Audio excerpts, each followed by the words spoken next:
ರಾಜ್ಯದ ಜನತೆಗೆ ಕಾದಿದ್ಯಾ ಮತ್ತೊಂದು ಬೆಲೆ ಏರಿಕೆಯ ಶಾಕ್ ಅನ್ನುವಂತ ಒಂದು ಅನುಮಾನ ಕಾಡ್ಕೊಳ್ತಾ ಇದೆ.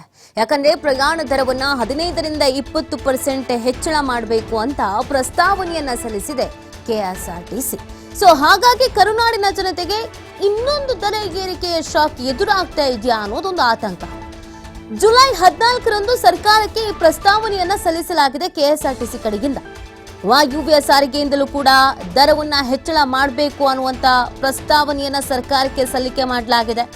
ಟಿಕೆಟ್ ದರ ಹೆಚ್ಚಳದ ಪ್ರಸ್ತಾವನೆಯನ್ನ ಒಪ್ಪಿಕೊಂಡಿದ್ದಾರೆ ಸಾರಿಗೆ ಸಚಿವರು. ಟಿಕೆಟ್ ದರ ಪರಿಷ್ಕರಣೆಗೆ ಪ್ರಸ್ತಾವನೆ ಬಂದಿದೆ. ಅಧಿವೇಶನ ಇದ್ದಿದ್ರಿಂದ ಪ್ರಸ್ತಾವನೆ ನೋಡಕ್ ಆಗಿಲ್ಲ, ಮುಂದೆ ಪರಿಶೀಲಿಸುತ್ತೇವೆ ಅಂತ ಸಾರಿಗೆ ಸಚಿವ ರಾಮಲಿಂಗಾರೆಡ್ಡಿ ಹೇಳಿದ್ದಾರೆ.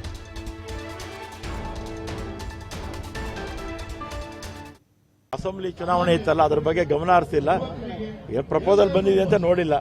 ನೋಡಿದ ತಕ್ಷಣ ನಿಮ್ಗೆ ಇದ್ರೆ ನಿಮಗೆ ಫಸ್ಟ್ ಹೇಳೋದು. ಈಗ ಏನಿಲ್ಲ, ನನ್ನ ಮುಂದೆ ಪ್ರಸ್ತಾವ ಯಾವುದೂ ಇಲ್ಲ. ಅಸೆಂಬ್ಲಿ ಚುನಾವಣೆ ಇತ್ತಲ್ಲ, ಅದ್ರ ಬಗ್ಗೆ ಗಮನ ಹರಿಸಿಲ್ಲ. ಪ್ರಪೋಸಲ್ ಬಂದಿದೆ ಅಂತ ನೋಡಿಲ್ಲ. ನೋಡಿದ ತಕ್ಷಣ ನಿಮ್ಗೆ ಇದ್ರೆ ನಿಮಗೆ ಫಸ್ಟ್ ಹೇಳೋದು. ಈಗ ಏನಿಲ್ಲ, ನನ್ನ ಮುಂದೆ ಪ್ರಸ್ತಾವ ಯಾವುದೂ ಇಲ್ಲ. ಅಸೆಂಬ್ಲಿ ಈಗಾಗಲೇ ಎಲ್ಲದರ ಬೆಲೆಯೂ ಕೂಡ ಏರಿಕೆ ಆಗಿದೆ ಅನ್ನುವಂತ ಒಂದು ಹಿಡಿಶಾಪವನ್ನ ಸಾರ್ವಜನಿಕರು ಹಾಕ್ತಾ ಇದ್ದಾರೆ. ಯಾವುದನ್ನ ನಾವು ಕೊಂಡ್ಕೊಳ್ಳೋಕೆ ಹೋದ್ರು ರೇಟ್ ಜಾಸ್ತಿ ಅಂತ. ಸೊ ಇದೆಲ್ಲದರ ನಡುವೆ ಒಂದು ಹೆಣ್ಣು ಮಕ್ಕಳಿಗೆ ಫ್ರೀ ಆಗಿ ಓಡಾಡೋದಕ್ಕೆ ಅವಕಾಶ ಇದೆ ಅನ್ನೋದೊಂದು ಖುಷಿ ಇತ್ತು. ಬಟ್ ಈಗ ನೋಡಿದ್ರೆ ಪ್ರಯಾಣ ದರ 15ರಿಂದ 20% ಹೆಚ್ಚಳ ಮಾಡಬೇಕು ಅನ್ನೋದನ್ನ ಕೆಎಸ್ಆರ್ಟಿಸಿ ಪ್ರಸ್ತಾವನೆ ಸಲ್ಲಿಕೆ ಮಾಡಿದೆ ಸರ್ಕಾರಕ್ಕೆ. ಯಾವಾಗ? ಜುಲೈ 14ರಂದು ವಾಯುವ್ಯ ಸಾರಿಗೆಯಿಂದಲೂ ಕೂಡ ದರ ಹೆಚ್ಚಳ ಮಾಡಿ ಅಂತ ಪ್ರಸ್ತಾವನೆಯನ್ನ ಸಲ್ಲಿಸಿದ್ದಾರೆ. ಪೆಟ್ರೋಲ್ ಡೀಸೆಲ್ ದರ ಎಲ್ಲ ಏರಿಕೆ ಆಗಿದೆ, ಮತ್ತೆ ಭತ್ಯೆಯನ್ನು ಕೂಡ ಹೆಚ್ಚಳ ಮಾಡಬೇಕು. ಸೊ ಆ ಕಾರಣಕ್ಕಾಗಿ ನೀವು ಈ ಪ್ರಯಾಣ ದರವನ್ನ ಹೆಚ್ಚಳ ಮಾಡಿ ಅನ್ನುವಂತ ಒಂದು ಪ್ರಸ್ತಾವನೆಯನ್ನ ಸಲ್ಲಿಕೆ ಮಾಡಲಾಗಿದೆ. ಇದಕ್ಕೆ ಸಂಬಂಧಪಟ್ಟಂತೆ ಈಗ ತಾನೇ ಸಾರಿಗೆ ಸಚಿವರು ಮಾತನಾಡಿದ್ದನ್ನ ನೀವು ಕೇಳಿಸ್ಕೊಂಡ್ರಿ. ಹೌದು, ಬಂದಿರೋದು ಹೌದು, ಅಧಿವೇಶನ ಇದ್ದಿದ್ರಿಂದ ಪ್ರಸ್ತಾವನೆಯನ್ನ ನೋಡಕ್ಕಾಗಿಲ್ಲ, ಮುಂದೆ ಪರಿಶೀಲಿಸ್ತೇವೆ ಅಂತ ಸಾರಿಗೆ ಸಚಿವ ರಾಮಲಿಂಗಾರೆಡ್ಡಿ ಹೇಳಿದ್ದಾರೆ. ಸೊ ಇದನ್ನೆಲ್ಲ ನೋಡ್ತಾ ಇದ್ರೆ ಹಾಗಿದ್ರೆ ಬರೆ ಬೀಳೋದು ಗ್ಯಾರಂಟಿನಾ ಅನ್ನೋದೊಂದು ಅನುಮಾನ. ಸೊ ಹಾಗಾಗಿ ರಾಜ್ಯದ ಜನತೆ ದರ ಏರಿಕೆಯ ಶಾಕ್ ಸದ್ಯದಲ್ಲೇ ಇದೆಯಾ ಅನ್ನೋದೊಂದು ಅನುಮಾನ ಕಾಡ್ತಾ ಇದೆ.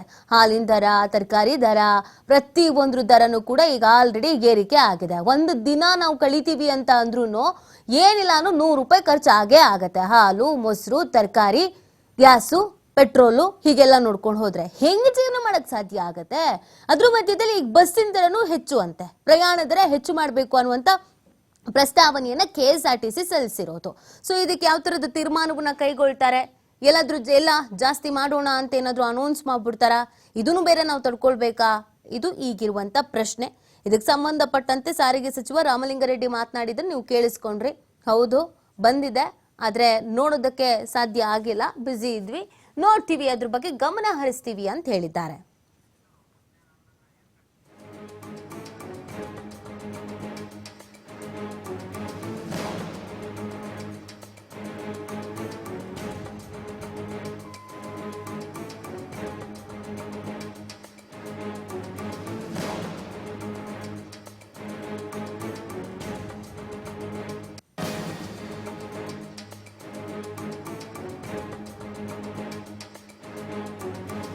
ತಕ್ಷಣ ನಿಮ್ಗೆ ಇದ್ರೆ ನಿಮಗೆ ಫಸ್ಟ್ ಹೇಳೋದು. ಈಗ ಏನಿಲ್ಲ, ನನ್ನ ಮುಂದೆ ಪ್ರಸ್ತಾವ ಯಾವುದೂ ಇಲ್ಲ. ಅಸೆಂಬ್ಲಿ ಚುನಾವಣೆ ಇತ್ತಲ್ಲ, ಅದ್ರ ಬಗ್ಗೆ ಗಮನ ಹರಿಸಿ